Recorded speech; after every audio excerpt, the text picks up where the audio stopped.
question, next question, next question. Welcome to Next Question. I'm Caleb Fogarty, and joining me on today's show, Sutherland Sharks forward, Sydney Kings Sixth Man of the Year. It's Kouat Noi. How you going, Kouat? What's up? Yeah, I'm doing well. How you doing? Good, man. So you're a couple of weeks into the NBL1 experience with the Sutherland Sharks. How's it been so far? No, it's great. I believe, the organization has selected a great group of guys. Getting Coach Sean Roger on as our head coach as well has been huge for us and for me individually. And, just playing alongside, Jason Spurgeon, who's having a great year so far. And hopefully, you can use that momentum leading into next NBL season. Leading into the year, you kind of heard whispers about a potential big name incoming into the NBL1 East, and then you'd hear, I think it might be Kouat Noi. Mate, I want to know, you are a Newcastle junior, but how did the whole situation lead to you joining the Sutherland Sharks?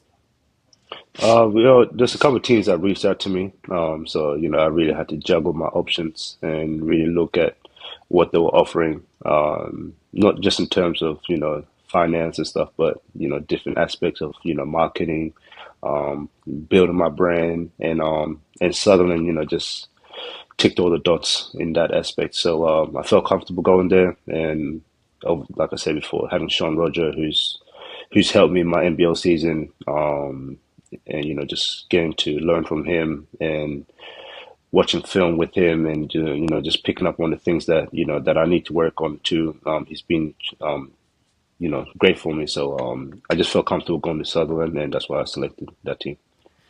Yeah, Sean Roger, assistant coach for the Kings, head coach for the Sutherland Sharks. How's it gone with Sean leading the charge, the head of the snake for the Sharkies? Yeah, I think he's taking this position, very seriously. He's also a competitor too, so he wants to prove his worth as well as a head coach, and I think he's doing great so far. Obviously we're still early in the season and so much more games left, but yeah, he's just like us all, man. He just wants to learn, and he wants to build, and he wants to put a great team around the players, and seeing their progress and see if they can get opportunities elsewhere, after the season's done as well. So yeah, he's loving it, and he's loving every competition, and he's taken this position very seriously, like I said. Both of you being added to the Sutherland Sharks, they were a club last year in the men's division that probably didn't have the year they wanted off the back of a championship. Now they've inserted you, they've got Spurgeon in there. It's a hungry squad. Do you feel the drive that everyone wants to go to that next level and be champions once again? Yeah, definitely. I see it at practice. Everyone's competing. Everyone's holding each other accountable. And when you have a great point guard, in Hutchinson, who's leading the charge in that position, it just makes everyone's life easier. And we have Luke Jameson too, who's just coming back from basketball, after being away a couple of years, and seeing him progress and seeing him, finally get his name out there a little bit more. And I like to see them guys, hopefully get an NBL position or NBL call up one day too, because they're working their ass off too. So yeah, it's a great group of guys, man. Like I said, every team, it feels like they're coming at us. They want to beat us. That's just how I feel personally. Yeah, every game's not easy. I can tell you that for sure. Every team's stacked. Every team has players that want to prove a point and want to prove themselves. And because you never know who's watching, there might be Brian Gorgon in the stands. There might be Kings guys. There might be scouts watching. So yeah, NBL1 East is definitely the most competitive it's ever been. I was going to ask, it seems like something just happened during the off-season. I don't know whether all you star players had a meeting and saying we're sticking in the East this year, but it just seems to have exploded. Were you expecting this level of talent to come into the East this season? No, honestly, no. After the Kings season, obviously I went down to China and did that experience, and I had my eyes on coming down to the East, and that's just after Jason Kadee signed, and I was like, yeah, it could be just me and him. Then you see a bunch of other guys, Jalen Galloway sign, and all these big names signing, and so I got more excited. I couldn't wait to come back and play in the East and really you know, stamp my position in the East. So yeah, like I said, man, it's the most competitive it's ever been, and it's fun. And it's not just for the players, you know, all the videographers, all the camera people, you know, they really they saw a chance in this to go out there and make a name for themselves too. So they're playing such a big part in, you know, making sure to expose the league, just like yourself too, you know, exposing the league to the world. And I think the East is the most hyped league like right now. Again, it's crazy. I could not agree more, my friend. The lead up to the Sydney Comets game that you just played, you've been in the NBL1, you were in the North for a while. Have you ever had such hype and intrigue around a matchup leading into an NBL1 game? Yeah, yeah, for sure. You know, I've said what I said before, you know, and hyped up a couple games, but this one is definitely up there because it's really against the dudes that I grew up playing with, you know, and that that are New South Wales boys as well, you know, like Baby Cho, Chola Dupe, and Mundine, and you know, Boali Bales, who's I've won a championship with, and you know, Gotch, the young talent there, and man, they're full of talent, that team, and we're full of talent too. So the hype leading up to the game was, you know, you can feel it in the arena once you walked in, you know, the tension, and the game didn't disappoint. You know, to all the people that missed the game, I feel sorry for you because that had to be the best NBL1 East game like ever. I was going to ask, watching it back, I unfortunately didn't get to watch it live. I was out at Bankstown Hills. Mate, watching it back, it was chirpy, it was competitive, but the one thing too that really resonated with me, there was an air of respect between both teams. What was it like being in that you were both going at each other 100%, but at the end of the day, it's all love. At the end of the game, you're getting photos with the Savannah Pride boys. You've won a chip with Bawali. It must be a really cool feeling to know that you can go at these kinds of players, but then once it's all done, you're back at it. Yeah, like I said, man, we're all competitors, you know. We all want that edge over each other in a respectful way. And you know, I miss saying David Hickey was on that team as well, and he's had a tremendous year in the NBL too, and he's really established himself for the long run. So, man, just full NBL talent were in that arena this past weekend, and like I said, man, if he wasn't there, you just couldn't feel the energy. It was crazy, and and the fact that you know me and Chola Dupe and Gotch, you know, were able to bring the South Sudanese community together. I had people texting me all day, like prior leading to the game, like, "Where can we get tickets? You know, can you find tickets and stuff like that?" So those the arena was packed with South Sudanese people too, just to go out there and see some high level competition of basketball, and yeah, we didn't disappoint. Yeah, coming out of that game too, obviously your highlight over Dave O'Hickey, I'm sure you probably gave him a little bit stick hmm after getting number one highlight on him. But the other big storyline coming out of that matchup was Gotch's performance. How proud of you were you of him? Nah, like I've said before, man, like there's been a lot of hype around him, you know, and I've seen him personally play, and you know he has a great size on him. He has, you know, great the way he moves is it's like what a pro moves, you know. He's obviously still young. He still has to build into his body, and once he does all that, and you can see he's willing to learn as well, you know, which is that's just a 1% that you know a lot of people don't have, and yeah, I'm excited to see his future and his growth.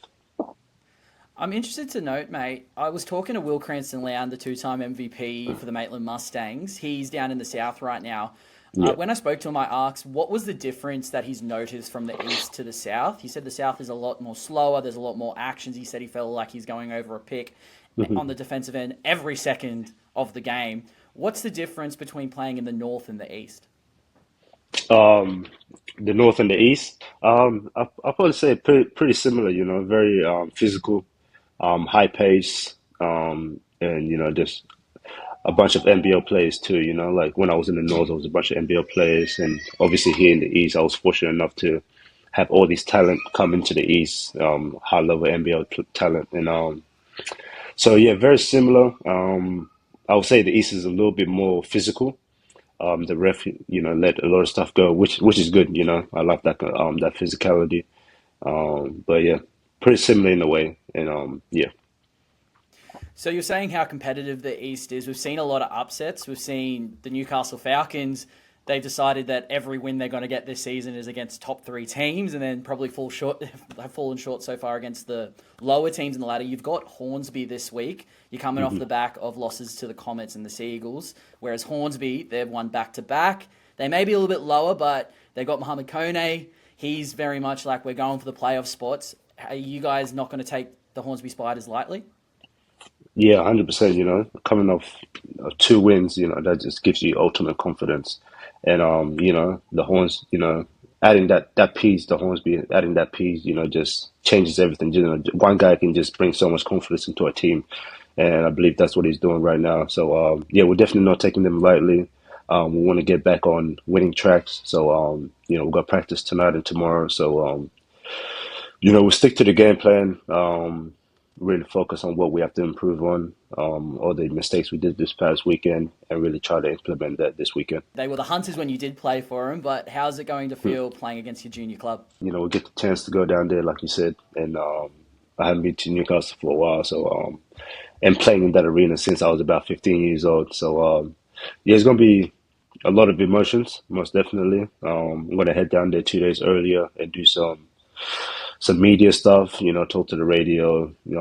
I believe I'm going to be on the front page of the newspaper or something like that. So, so that's going to be pretty cool. But yeah, it's going to be a lot of anticipation for that game, and I got all my brothers, all my cousins coming down to that game as well, to watch and support me. And yeah, like I said, it's going to be a whole lot of emotions, and yeah, it's going to be great to go back there. You got a pretty nice little highlight play, the three-pointer over Miles Cherry, your former teammate. How was that matchup? Yeah, man. Me and Miles been playing together since under 12s. I remember, his parents used to pick me up early in the morning, just to go to NRTP camps and go to New South Wales, tryouts and all that kind of stuff. So that's been my brother since I could remember. So yeah, just to get to see him flourish and still play ball at a high level, and his parents came to the game as well, so it was always good to see them. And yeah, there was a bunch of Newcastle boys that I grew up playing with, my brothers grew up playing with on that team, and a bunch of coaches that coached me as well. So yeah, it felt like the old days, man. I was just reminiscing. And then I know it's a bit of an infrastructure question when it comes to the Newcastle and the NBL team. They really need to get a new stadium there. But how much do you think that region of the Hunter Valley, with the success of the Maitland Mustangs and the Newcastle Falcons, deserve an NBL team? Yeah, no, it'd be huge. The Hunter Valley is growing in general, the city's building. The last time I went there, I couldn't even, recognize it because, all these new buildings and all these trams and all that kind of stuff. So, it's on the right track of, building itself back up, and, having an NBL team in the near future will just be amazing for the community and all the young talent that's coming out there, give them the exposure they need and the confidence they need to hopefully, one day represent Newcastle in the NBL. So with those two teams, so they got the NBL1 pathway. The NBL1 pathway is also perfect for the development players in the NBL. You see this with the Sydney Kings. You got Clara Samir, you got Spurge, who's playing on your team. The Flames in the WNBL, Carla Pittman, Caitlin Martin, Piper Anderson. The Illawarra Hawks have got development players in the league. How much do you feel the NBL1 is the perfect pathway system for these development players to get expanded roles and be able to flourish and shine? Yeah, because at the end of the day, all you need to do is just play basketball, you just need to be on the court playing basketball. That's the only way you can build confidence and improve. For all these players, like you said, Spurs, Clariers, they didn't get the chance to play much in the NBL. So just being able to play, 30 plus minutes in the NBL one just builds your confidence leading up to the preseason in the NBL. So it's huge, man. Like every NBL one off season I played in, man, I've taken it very seriously. I've taken my off seasons very seriously. I got into the weight room, I got in the gym, I did my skill work, and really try to try to take the games very seriously, like I still do, and I feel like that has helped me tremendously leading into the NBL season, and that's why I was able to have, great prior seasons and this past season as well. And you touched on it a little bit earlier. We spoke about Gotch. There's Chol also in the Sydney Comets. You got Gum out in Bankstown. Plenty of South Sudanese players across the NBL, NBL1, the Waratah leagues. You were a South Sudanese player that has made it in the NBL, been very successful. What responsibility do you feel as a role model for these players? Um, just leading by example, man. That's really all I can do. My words can just say so much, but if they're watching me and seeing what I do on and off the court and doing all the right things, that's put something in their mind like, man, I want to be like Kouat. He's doing the right things, man. He's being a great father. He's working out. Even though he had a great NBL season, he's still in the NBL. He's still not complacent. He's still pushing himself. So all I can do, man, is just lead by example, and hopefully they follow path. And I know they all listen to me. I know they all want to follow my path, and I just got to give them confidence to do it. I understand you have a camp coming up for these players. Can you tell us a little bit about that? Yeah, still in the works with my agent. I spoke to him yesterday, and he sent me some ideas, some logos and stuff like that. But yeah, this camp coming up for the South Sudanese talent all around Australia. It's gonna be huge, man. It's gonna be something that I've always dreamed about, and something that the South Sudanese community needs here in Australia. And hopefully, people can watch that, and scouts can watch them, and coaches can come watch them, and just see the level of talent that South Sudanese players have, and hopefully they get the chance to one day represent the South Sudanese national team, like I did, and yeah, the only way is up from here for South Sudanese, and hopefully we can bring peace to our country.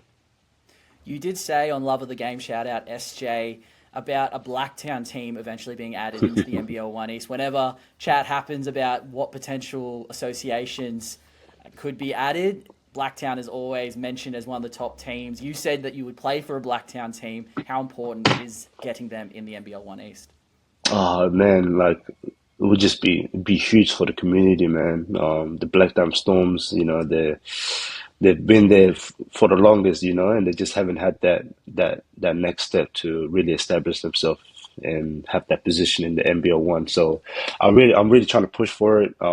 Me and Coach Mayor, are having a meeting with the